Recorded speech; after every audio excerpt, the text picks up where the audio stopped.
It's strange out here for other people that have never been here when they come to visit, but for us, this is what we do. This is normal life. Going to a city for us, that's where we struggle.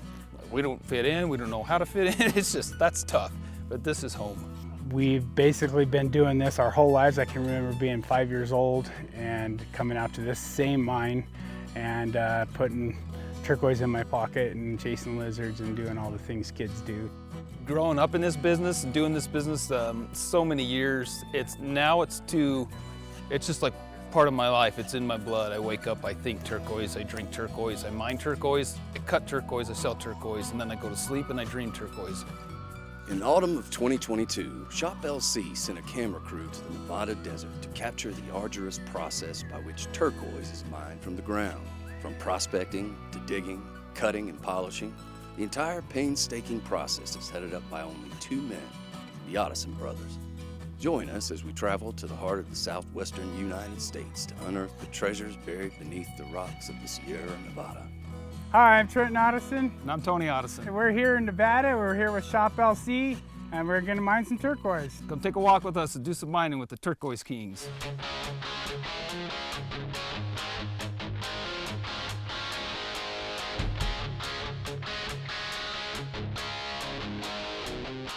For the Otteson brothers, mining for turquoise has long been ingrained in their family history. A history that starts in a small town nestled in the middle of a remote desert called Tonopah. So Tonopah is a typical small town where everybody knows each other. Growing up there, I was kind of like one of those kids that knew all the other kids and all the neighbors, and you know, that type of small town. Everybody kind of watches out for each other. It's a good small town atmosphere. As the sun rises over the horizon, the Ottesons get an early start to their day by prepping for the rough terrain that lies ahead. Chilly morning over at camp. Was it? Yeah, really chilly. And I was like, I feel like I didn't dry off from when I showered last night. That's funny. Right now we're going to the White Buffalow mine. We actually built these roads going in here. It's really hard to get to. We're probably 2 hours from the nearest hospital, nearest town. Ultimately, there's some really steep areas where we're gonna have to get the trucks, you know, chained together and pull them up there with a lot of buckets and carry some weight out of here. And it's gonna be difficult, and we'll figure it out. We always do. White Buffalow is one of the mines we found just a few years ago. Crossing the valley, moving a dozer from one mine to another. Sure enough, a few years ago I crossed a couple pretty good little chunks of White Buffalow. Spent a little while tracing it up into the mountains and found out where it was coming out. So over a period of time, we made our way up in there and mine it like any other mine now.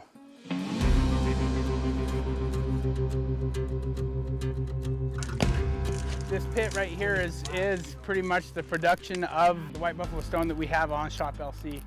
And you can see the veins, white veins that come down about a 45-degree angle. This little banding stripe of white banding here has produced about 5,000 pounds of White Buffalo. So 5,000 pounds, we're still talking only the top 5% is gem quality stuff. Here, this stuff that's flaking off, that black, yeah, that would be no good.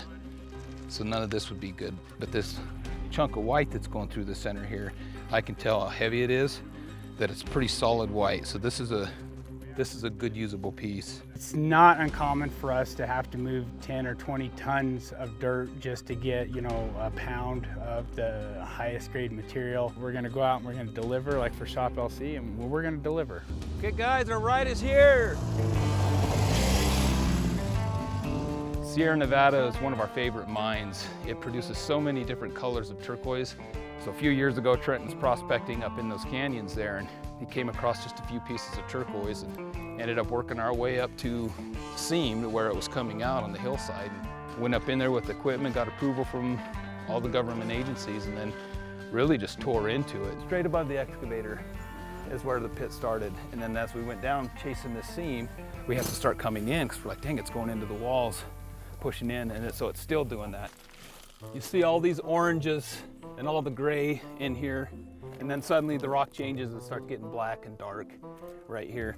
So where these two meet together, that's where they bring their different minerals. Acts like he's so Grays right here smart. are carrying the aluminum, and turquoise is aluminum phosphate. We're going to drill and blast there, and we got a really good seam located there, and we're gonna try and shoot it and bring it out today. Hopefully we can show you why it's so difficult to get that high-grade turquoise out of there. This is just a little shotgun primer. This is what goes in the back of the shotgun shell that the hammer hits. So this goes in just like that, locks in. That'll be the initial detonation, sends that shock down to the holes. That spreads out to the other holes, works their way down. A whole chain reaction will go off at once. With the dynamite primed and in place, the brothers brace themselves for the blast.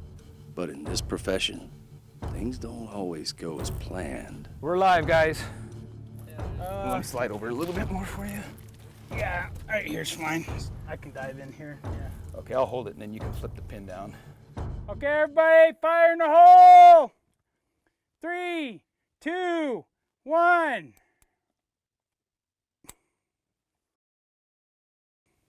Didn't work. Okay, here we go. Try number 2. 3, 2, 1. Didn't work. It's still in there. Let's do it again. Okay.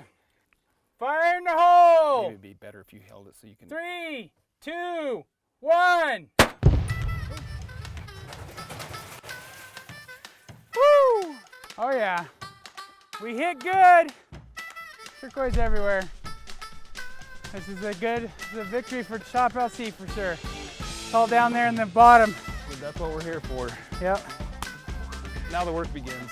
After a successful explosion, the Ottesons began extracting the precious turquoise from the newly loosened rock, and the results proved to be very fruitful. Sometimes when we get into the real high grade like this, we try to stay away from the chip and hammered because the vibration will shatter the turquoise. You know, the picks and shovels, and go back to the old ways of doing things, and it's just handwork, and it comes down to no easy way to get it out of the ground. You just gotta brute force, blood, sweat, and tears. Hey, Tone! Yeah, that's killer grade. That's what we're after, so get out all of that. On the turquoise market, when somebody says they have polychrome turquoise, it's generally a pretty sought after stone. And at Sierra Nevada, we've been lucky getting onto some good polychrome turquoise there. And the second it's available on the market, it's bought up all over the world. As the day wears on, we make our way to another remote location to unearth a very unique type of turquoise. Blue Moon is a mine that my Uncle Dean kind of acquired. It's been around for probably 50, 60 years, you know, trading hands one way or another. Blue Moon is another one of those that is just right out here in the middle of nowhere. And you can get back to Tonopah, which is, it's not a big town, but it's probably an hour and 20 minutes from here. Eventually, my Uncle Dean started getting sick. He passed away a few years ago.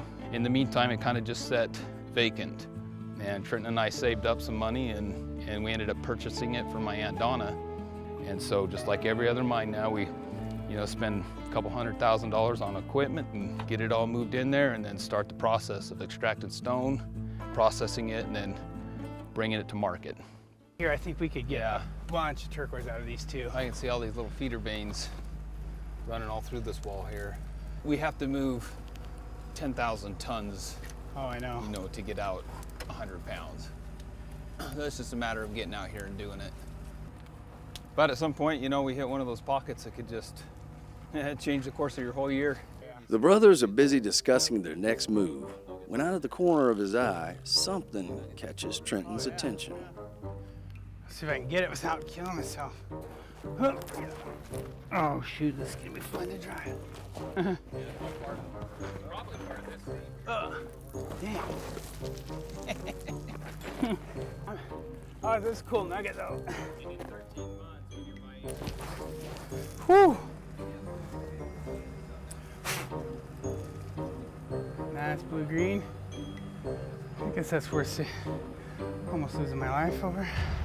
Most of the work that needs to be done by hand here, you got to clear it, you got to expose it. So for instance, right here, you can't see where you got to drill. This is all dirt. Well, you got to get in there with a shovel and you got to scrape it all down to the solid. Then you can take the hose and blow it off like we did over at Sierra Nevada. And then once it's exposed, then we can actually see where we need to get the chip and hammers right around the turquoise and get it out. It's very delicate, so we want to use extreme caution getting that out. There's a lot of dollars wasted when you're not careful.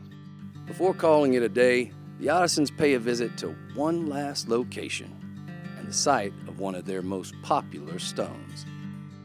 Royston has been around for years and years and years. It's basically just several claims in this area called the Royston Mining District. In these Royston hills here, there's 3 patented mining claims. A patented claim is private property. And so you don't have to go through all those government agencies to get done what you need to get done to get the turquoise out of the ground. So it frees you up with a lot of digging and possibilities and just things you can't do on BLM land. Trenton and I, over the last couple of years, saved up some money, made some deals, and we bought 2 of those patented mining claims. And so now we're getting set up here, $500,000 to buy the 2 claims. We'll drop another $200,000 in equipment to get this set up and running, and then off the market. It'll circle the world with Royston turquoise that will come out of this pit right here.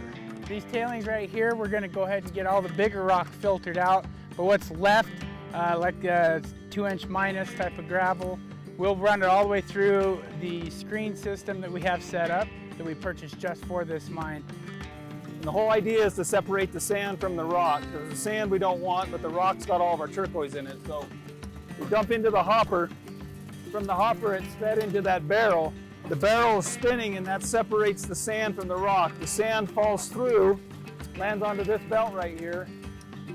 That belt ejects that sand off to the side. We can pick it up and move it later. The rest of the rock will come out the end of the barrel right onto the picking belt, and that's where you have your guys working, picking up the turquoise, going through, looking at the pieces worth keeping, and the rest is garbage.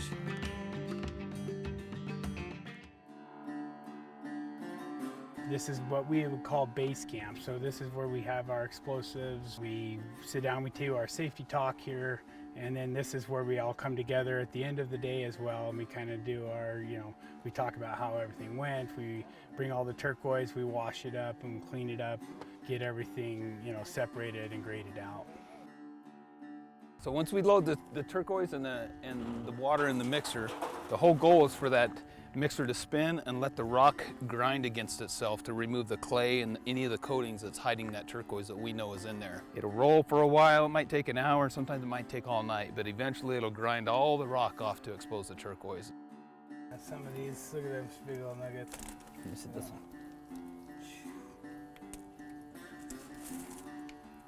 Yeah, that's the cat's. Look at that. Hard to beat. Yep. Bam. I'll pull the best stuff out and let's take it to the shop and get it slabbed up. At least we'll know then what we've got. The boys wrap up at camp and head down to Las Vegas, where Trenton crosses his fingers and hopes the turquoise doesn't end up on the cutting room floor.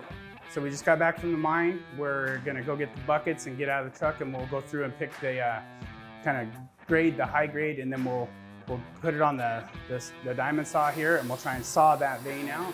We'll see how the weekend went.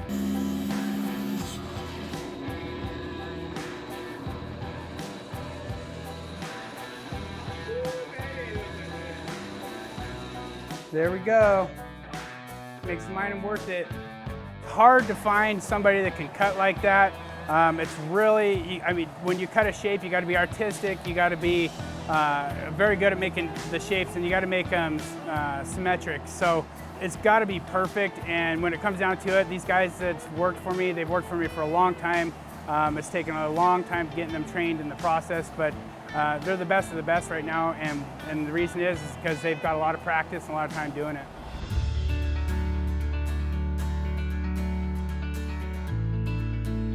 Every single stone that's in every single piece of jewelry has a story to tell. Somebody drove to the mine, somebody prospected it, somebody broke down, somebody got hurt. There was blood, sweat, and tears that came out of the mines for every single stone. Me and my family have been doing this over 60 years. Myself personally, Tony and I, we've been doing it over 40 years. I personally can't see myself doing anything else. It's in my blood. That's just what the Ottesons do.